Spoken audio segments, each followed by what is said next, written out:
Hello guys, कैसे हैं आप सब लोग। मैं हूं आपका दोस्त अरसलान और आप देख रहे हैं मेरा चैनल पिक फ्लिक्स। हाजिर हूं लेवल अप के एपिसोड 23 के साथ। लेवल अप की स्टोरी दिन ब दिन बहुत ज्यादा इंटरेस्टिंग होती जा रही है और ये वाली एपिसोड भी काफी ज्यादा इंटरेस्टिंग है। अभी तक जिसने मेरे चैनल को सब्सक्राइब नहीं किया, मेरे चैनल को सब्सक्राइब कर दें, वीडियो को लाइक और शेयर कर दें, शुक्रिया। तो लास्ट टाइम आपको याद होगा, जिन्हू अपनी बहन के स्कूल में जाता है, जहाँ पर टीचर उसे बताती है हमारी स्कूल की एक लड़की है जो कि हंटर बन गई है और उसने स्कूल आना छोड़ दिया है, जबकि वो किसी पार्टी के साथ हंटिंग के लिए जाती है। जिन्हू स्कूल गर्ल का नाम सुनकर हैरान हो जाता है क्योंकि वो स्कूल गर्ल इन्हीं की पार्टी को ज्वाइन करके इनके साथ जाती है। जिन्हू स्कूल से बाहर निकलता है और कहता है कोरिया तो बहुत ही छोटी जगह है, यहाँ पर तो लोग अक्सर मिल जाया करते हैं। वो जैसे ही थोड़ा सा आगे बढ़ता है उसे वो लड़की मिलती है जिसका नाम हानसोंग है।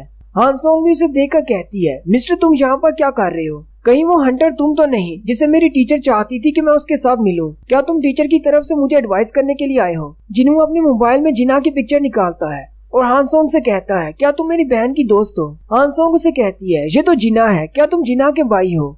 मैं एक बार तुम्हारी बहन के साथ हॉस्पिटल तुम्हें देखने के लिए भी आई थी, लेकिन तुम्हें देखा नहीं था, बाहर ही खड़ी रही थी। हानसोंग जिन्हू से कहती है, मुझे नहीं पता कि मेरी टीचर ने मेरे खिलाफ कौन सी बातें की हैं, लेकिन एक बात मैं तुम्हें बता दूं, मैं स्कूल वापस नहीं आने वाली, मुझे हंटर बनना है।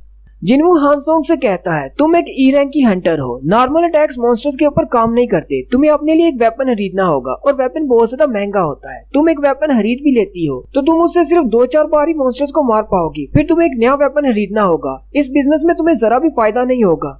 कहीं तुम ऐसा तो नहीं सोच रही कि तुम मॉन्स्टर्स को अपने हाथों से ही मार सकती हो? तुम्हें क्या लगता है हमारी पार्टी को ज्वाइन कर लेने से तुमने कुछ पैसे कमा लिए हैं, तो इसका मतलब तुम डंजन्स के अंदर जाने के काबिल हो गई हो? हानसोंग जिन्हू से कहती है, तुम अपना लेक्चर बंद करो, मुझे पता है कि तुम भी एक ई रैंक के हंटर हो। जिन्हू सोचता है, ये लड़की तो बहुत ज्यादा तेज है, मुझे तो बोलने भी नहीं दे रही, ये तो बिल्कुल मेरे जैसी है। जिन्हू से कहता है कि तुम्हें परेशान होने की जरूरत नहीं, मैं यहाँ पर तुम्हें ये कहने के लिए नहीं आया कि तुम्हें एक हंटर का काम नहीं करना चाहिए। आजकल के बच्चे तब तक किसी बात पर यकीन नहीं करते जब तक कि उसे अपनी आंखों से न देख लें। हानसोंग जिन्हू से कहती है, अब इस बात का क्या मतलब है? अगर तुम मुझे एडवाइस करने के लिए नहीं आए तो तुम यहाँ पर क्या करने के लिए आए हो? जिन्हू से कहता है, मैं तुम्हें एक फुल फ्लेज हंटर बनाने के लिए आया हूँ। नेक्स्ट सीन एयरपोर्ट का होता है। जहाज के एयरपोर्ट पर लैंड होते ही एस रैंक का हीरो डांगसू नीचे उतरता है और कहता है, कोरिया का एटमॉस्फेयर तो अभी भी वैसा ही है। डांगसू कहता है, वैसे तो मेरा प्लान 2 हफ्ते के बाद का था, लेकिन मुझे जल्दी ही आना पड़ गया। उसी वक्त मॉनिटरिंग डिवीजन के हेड मिस्टर वूजिन वहाँ पर आते हैं। डांगसू उसे देखकर कहता है, तो तुम भी यहाँ पर आए हो, यहाँ पर क्या करने के लिए आए हो? मिस्टर वूजिन उसे कहते हैं, मैं मॉनिटरिंग डिवीजन से हूँ, मेरा काम हंटर्स को ऑब्जर्व करना है, मैं यहाँ पर तुम्हें लेने के लिए भी आया हूँ। कोरिया में हमेशा से एक एस रैंक के हंटर को स्पेशल ट्रीटमेंट दिया जाता रहा है और तुम्हें भी दिया जाएगा। डांगसू आगे बढ़ता है और उसे कहता है, तो क्या तुम अब भी मॉनिटरिंग डिवीजन में काम कर रहे हो? तो इसका मतलब तुम अब भी उस बूढ़े चेयरमैन गन ही के राइट आर्म हो। अगर मैं तुम्हारी जगह पर होता तो मैं उसकी लेफ्ट आर्म को काट देता और फिर उसे अपनी राइट आर्म पर ही भरोसा करना पड़ता और आहिस्ता आहिस्ता मैं उसके पूरे बिजनेस पर कब्जा कर लेता। मिस्टर वूजिन उससे पूछते हैं, तुम यहाँ कोरिया में कितना अरसा रुकने वाले हो? डांगसू से कहता है, मैं यहाँ पर ज्यादा देर के लिए नहीं रुकने वाला, जैसे ही मेरा बिजनेस खत्म हो जाएगा मैं वापस चला जाऊंगा। मिस्टर वूजिन उसे कहते हैं, तुम्हारा यहाँ पर कौन सा बिजनेस है? तुम कोरिया को छोड़कर यूनाइटेड स्टेट में चले गए, यहाँ पर तुम्हारा कोई बिजनेस नहीं है। कहीं तुम्हारा वो बिजनेस एक डी रैंक के हंटर जिन्हो और एक ई रैंक के हंटर जिनवू के साथ तो नहीं है? डांगसू वहीं पर रुक जाता है और कहता है, तुम मॉनिटरिंग डिवीजन से हो, मुझे पता है कि तुम्हें ये सारी बातें अच्छी तरह से पता है, क्या तुम मुझे रोकने वाले हो? साथ ही डांगसू हंसते हुए फिर से उसे कहता है, क्या तुम्हारे अंदर इतनी हिम्मत है कि तुम मुझे रोक सको? तो वूजिन उसे कहते हैं, नहीं, मैं सिर्फ अपना काम कर रहा हूँ। उसी वक्त 2 नॉर्मल बंदे एयरपोर्ट के पास से गुजर रहे होते हैं और कहते हैं, अचानक मुझे इतना ज्यादा प्रेशर क्यों महसूस हो रहा है? पहले तो कभी जहाज से उतरने पर ऐसा महसूस नहीं हुआ। असल में वो डांगसू की पावर का प्रेशर होता है। डांगसू आगे बढ़ता है और वूजिन के कंधे पर हाथ रखते हुए उसे कहता है, तुम तो बहुत ही अच्छे इंसान हो, क्यों ना तुम उस बूढ़े खूसर को छोड़कर स्कैवेंजर गिल्ड को ज्वाइन कर लो और हमारे साथ अमेरिका आ जाओ, हम तुम्हें यहाँ से ज्यादा अच्छी सैलरी देंगे। वूजिन सोचता है, इसका भाई जिसका नाम डांगसुक था, उसके ऊपर बहुत सारे कमजोर ई रैंक या डी रैंक के हंटर्स को मारने का इल्जाम था, लेकिन हम लोग कभी भी उसकी इन्वेस्टिगेशन नहीं कर पाए, सिर्फ इस एस रैंक के हंटर डांगसू की वजह से, जो कि उसका छोटा भाई है। न सिर्फ मॉनिटरिंग डिवीजन बल्कि बड़े बड़े हंटर्स भी इसके नाम से डरते हैं।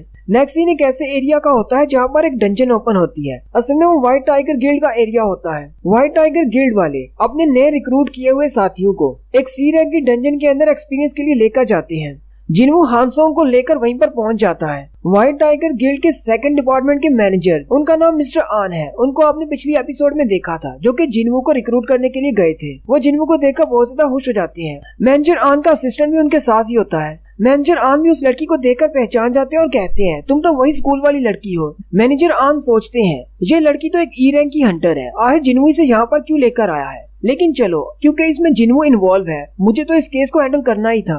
थोड़ी देर पहले मुझे जिन्हू की कॉल आई थी। जिन्हू ने मुझे कहा था कि वो हमारी ट्रेनिंग को देखना चाहता है एक डंजन के अंदर कि हम लोग कैसे ट्रेनिंग देते हैं।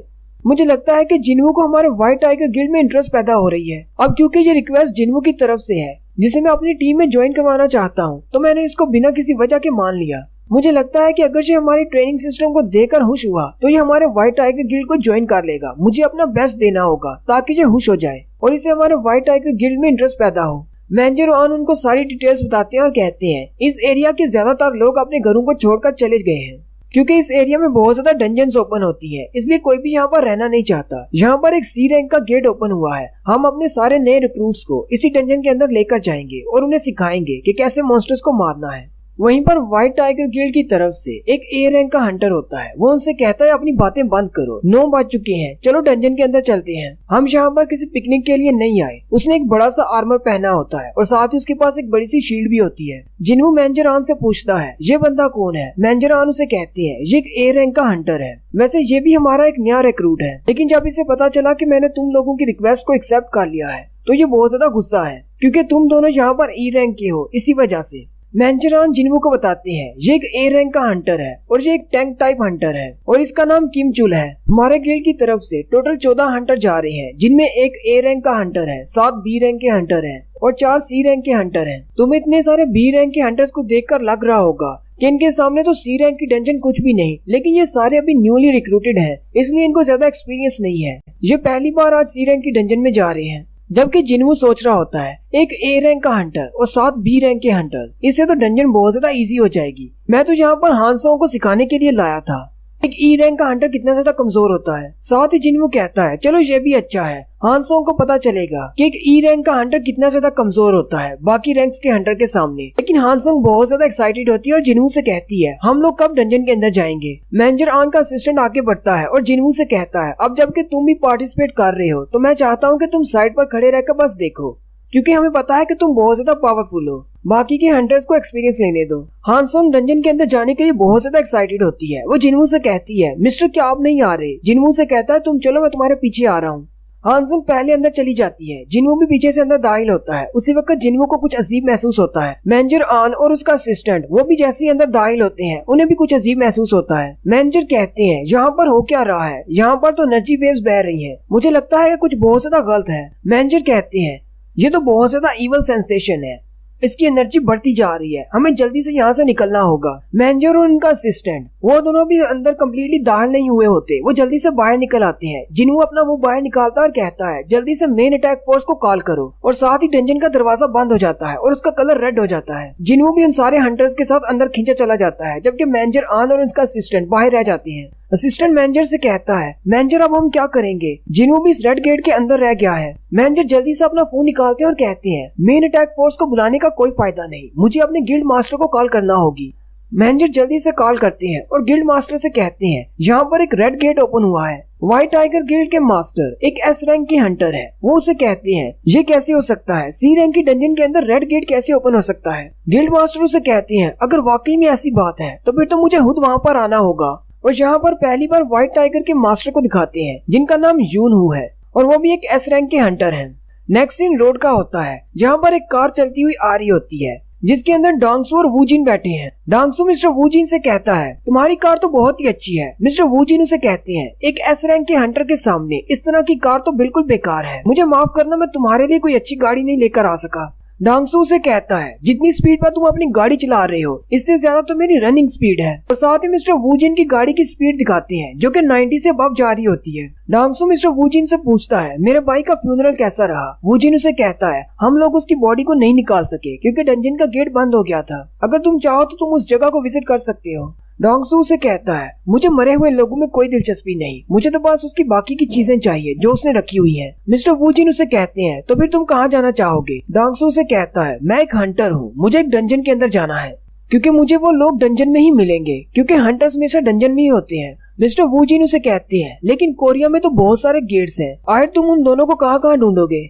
डांगसू अपना मोबाइल निकालता है और कहता है, हम 21st सेंचुरी में रह रहे हैं। आजकल कोई भी कहीं पर छुपा नहीं रह सकता। ई रैंक का हंटर संग जिन वू अभी अभी एक डंजन के अंदर गया है और ये बात तुम अच्छी तरह से जानते हो कि डंजन के अंदर के रूल्स बाहर की दुनिया के रूल से बहुत ज्यादा मुख्तलिफ है। डंजन के अंदर अगर मैं उनको जिंदा गाड़ देता हूँ या फिर उनके टुकड़े टुकड़े कर देता हूँ, ये तुम्हारा मसला नहीं है और न ही तुम्हें इसमें पढ़ने की जरूरत है। मिस्टर वू जिन उसे कहती है, ठीक है मैं समझ गया। और यहीं पर हमारी एपिसोड 23 का एंड होता है।